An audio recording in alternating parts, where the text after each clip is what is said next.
Hello, everyone, and welcome to the 10th episode of the Faith Forward podcast. We got a very special guest today, and he's someone not from the university. He is originally from the Bronx and now lives in Tarrytown, New York. He has been a part of the Carmelite Order for about 18 years and works at Iona Prep High School in New Rochelle. He has held healing masses and has been invited to speak about his ministry across the country. He has also had the opportunity to pray with world leaders, including the Pope and the President of the United States. When he is not preaching, he is going viral on TikTok, hitting the gritty with religious sisters. Father Justin Cinnante, thank you for being here. It's good to be with you. I'm very excited to have you here. So first and foremost, tell me what your faith was like growing up. Yeah, so I went to a Catholic school, Catholic grammar school, and I was a typical, normal Catholic kid.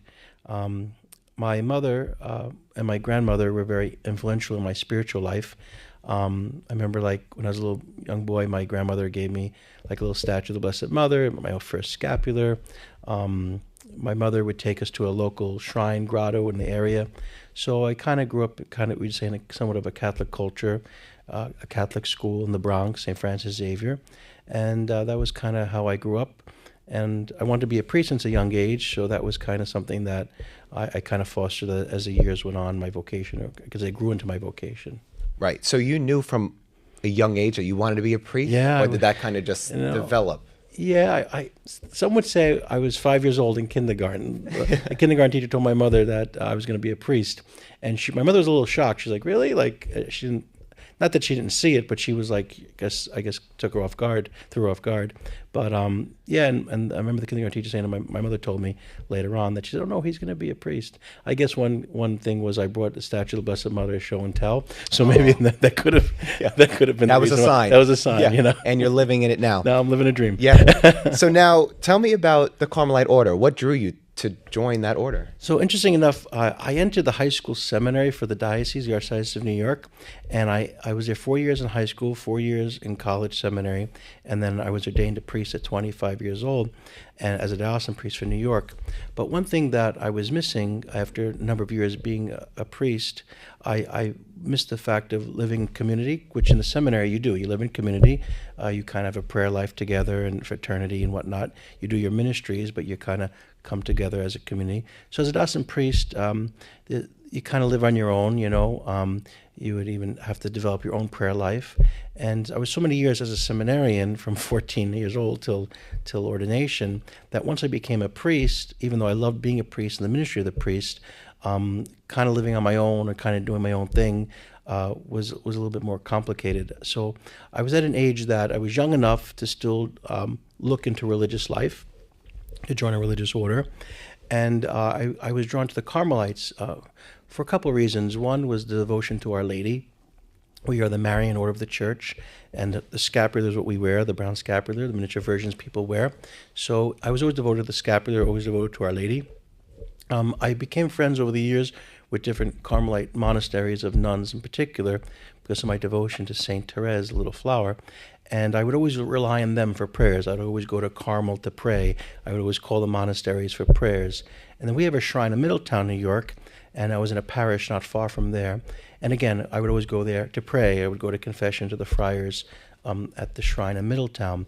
So I guess deep down inside, I was exploring this vocation to religious life, and particularly to the Carmelite order, because of the spirituality, the Marian devotion, the contemplative prayer, and the communal life and the prayer life that I was kind of lacking as a diocesan priest. Wow. You speak about Mary, and I went to a Catholic high school on Long Island, Chaminade.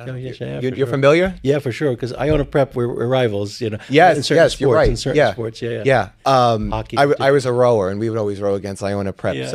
But the reason I bring it up is because they are a Marianist school, and the Marianist brothers, they live in the school, they do everything together. So I saw that community that they live in. And would you say that, in living in a community, you kind of make each other stronger in your faith? You build off of each other, or? Yeah, for sure. For example, so I work at Iona Prep, and so every morning I have to leave our priory to go to school. It's about a 20-minute ride.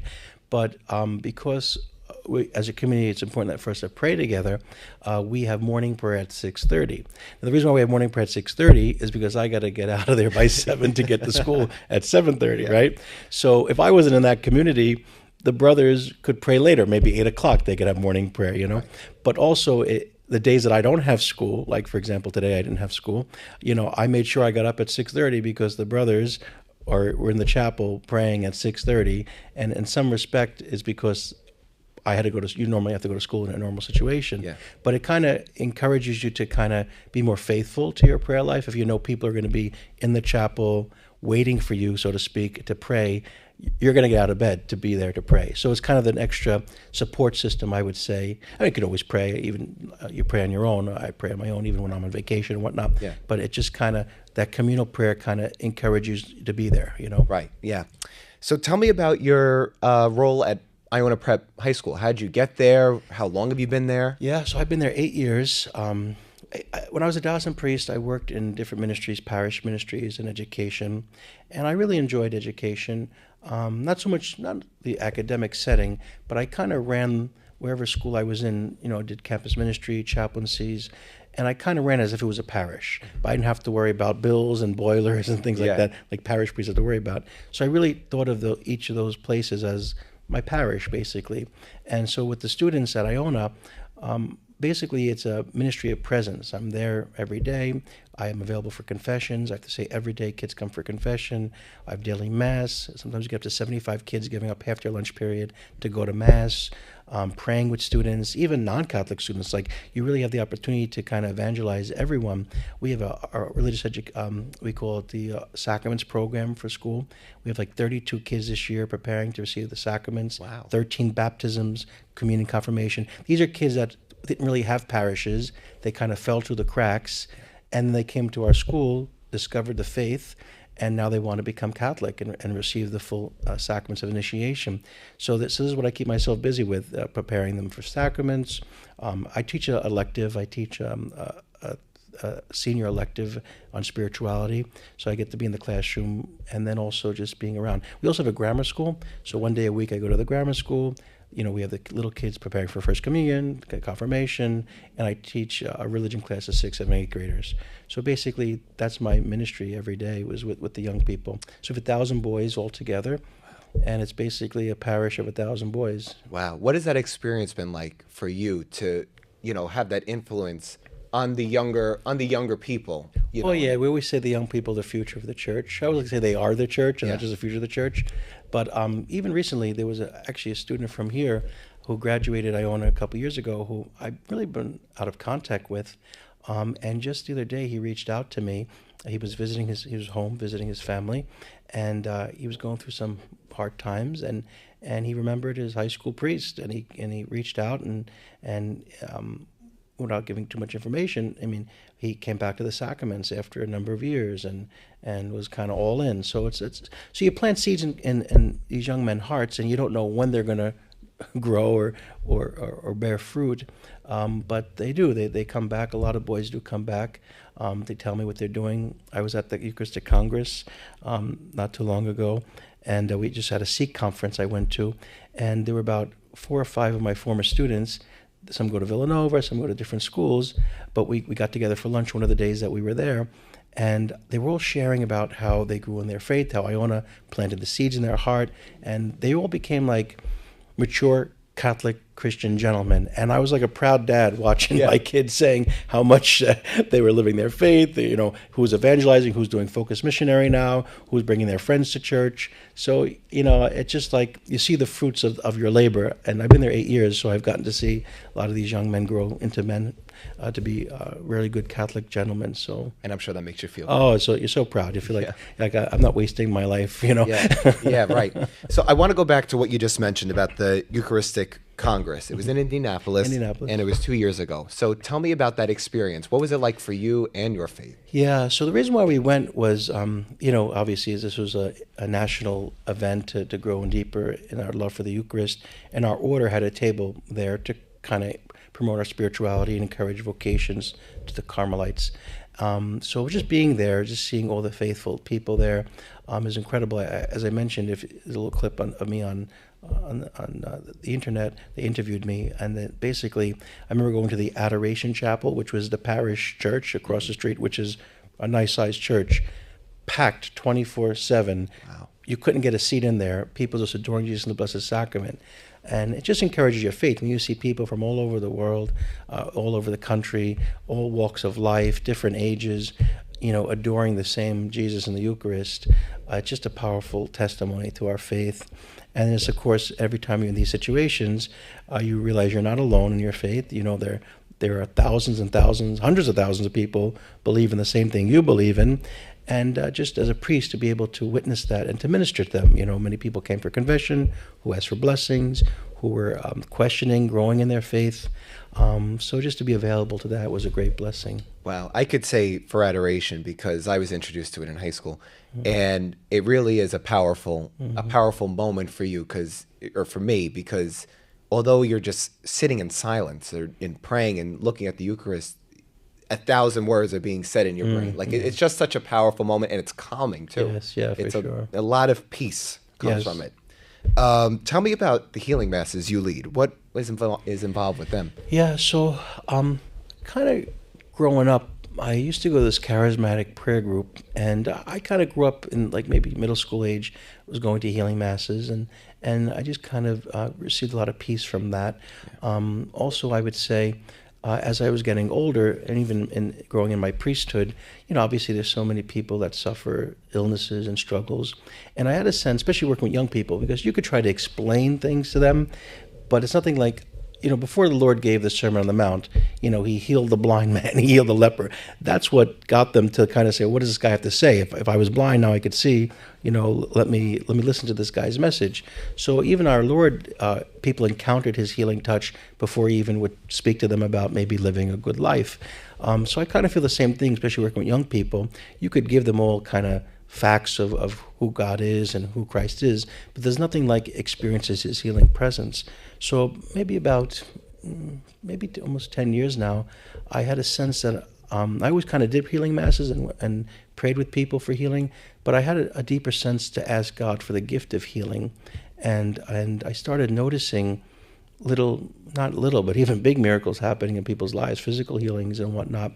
And so when our new pastor came to Transfiguration in Tarrytown, he asked me, is there anything I'd like to do in the parish? And I would get a lot of invitations to go all over the place to do healing masses, and people would always say, well, when's the next one? When's the next one? I said, I don't know when the next one is. So when he came to Tarrytown, I said, well, I'd like to do a monthly healing mass, at least during the school year, from September to June. And my favorite saint is Saint Therese, and she's like my miracle worker. I always carry a relic with her and bless people with her relic. And I said I'd like to kind of promote devotion to her and asking her intercession and pray with people for healing. And I could tell you, every month I get testimonies of really crazy miracles, stage 4 cancer, heart disease, people who are praying for people that aren't even there, getting healed like from the hospital room, and I mean I could tell you thousands of stories really of people's healings. So it's been a great gift. It's also a great responsibility, like with any gift. People think that you could just say, well, heal me. I'm like, well, I can't do anything. Like we had a Muslim man one time come to the healing mass. I didn't know he was Muslim, but he just kept walking in and out and just kind of there. And then when it came time for praying with people, he got on the line. And when I got to him, he grabbed my shoulders. He said, heal my knees, heal my knees. I said, wait a minute. I can't do anything.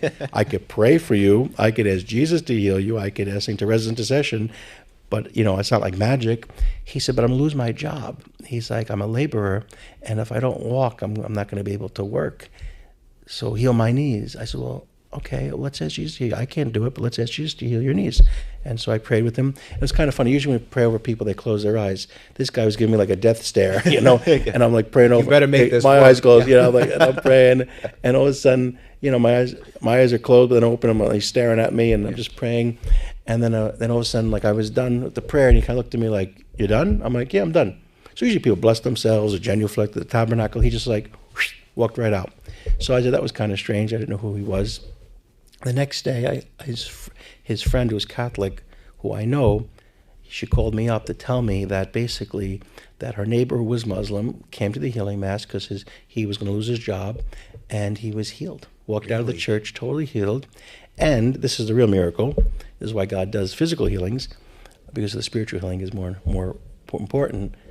I said, if Jesus could heal my knees, I want to become a Catholic. And that was early in the year. He joined the sacraments program, and that Easter he was baptized, Catholic communion, confirmation, all because Jesus healed his knees. Wow. Yeah. That's amazing. And you said that this is a huge responsibility for you, but because of you and these healing masses, I think you are able to give people a glimmer of hope. Oh, absolutely. Yeah, for sure. Because people come to you scared and afraid, and that hope, is that extra push. Yeah, and we had people who weren't even religious. Like, I had a woman who was Jewish who would come to the healing masses regularly, and it was interesting because she did eventually pass away, but she would come regularly, and she told me it brought her so much healing and peace. And she actually asked me to bless her body at the time when it would be her funeral. She said, I'm Jewish, I'm going to have the rabbi there, but I'd like you there as well to pray for me. And so it was really amazing how all sorts of people from all sorts of walks of life came to this, ask for, we all need healing, right? So they come to ask for healing. That's amazing. So you mentioned praying with different world leaders, including meeting the Pope and the President. How did you get into that?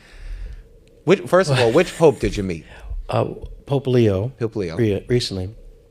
And then President Trump, right before he was reelected. It was kind of, in both senses, I would say it was God's providence. I didn't look for it. I didn't ask for it. With President Trump, it was a friend of his who I know invited me to pray with him.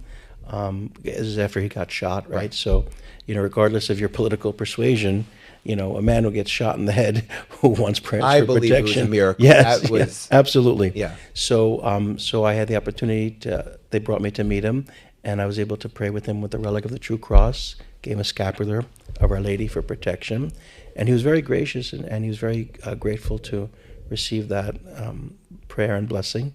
And then with Pope Leo, this was kind of an interesting situation. When Pope Francis was getting sick, people realized, he may not be here much longer. And it was the feast of St. Leo the Great, actually. And the feast is November, I think 10th or 11th. I think it's the 10th. Anyway, I was praying in the office that morning, and it's very clear in the office. It's from Leo's tome, and he talks about, he's kind of like the first pope that we kind of have this idea of the power of the papacy, not just, obviously, the Bishop of Rome, St. Peter, and all them, but Leo really kind of, if you look at the office for the Pope Leo, it's very much like, the gates of hell shall not prevail against the church, and, and this is a high priest who was faithful to Christ. So it's kind of very strong in the papacy, and the importance of the papacy and the protection of the papacy from evil. So I started praying. I had the sense that I should pray to Pope Leo the Great for the next pope, whoever it may be, not knowing that the new pope was going to take the name Leo. So it was kind of interesting. So that was kind of the first thought in my head. And then I was at a prayer group, a friend of mine from Long Island, and she was praying with me. And out of nowhere, I didn't tell anybody about Pope Leo, the vision of Pope Leo the Great or anything like that, just the inspiration to pray for him. And she says, she's closing her eyes, she says, I see an image of Pope Leo the Great. And he's going to intercede for whatever you're asking for. Now, I started praying for the papacy, Pope Francis and the new pope, whoever it may be. So that was the second time. Then I was out in Long Island again. A friend of mine has a religious article shop, and a priest just passed away, and the sister of the priest dropped off all these relics that she had of the different saints. And I collect relics. I over 300 relics. Anyway, so she says to me, would you take whatever relic you'd like? So I look, and I see Pope Leo the Great. So I said, that's the one I want. So now, November, December, January, February, March, I had this relic of Pope Leo the Great, praying, asking intercession for the next pope. So now when Pope Leo was elected, not knowing he was going to take the name Leo, when Robert Provost was elected pope, he took the name Leo. I took it as a direct sign from God. And then I said, well, I got to get to meet him, Yeah. And so I was in Rome that summer for the youth jubilee. Yeah.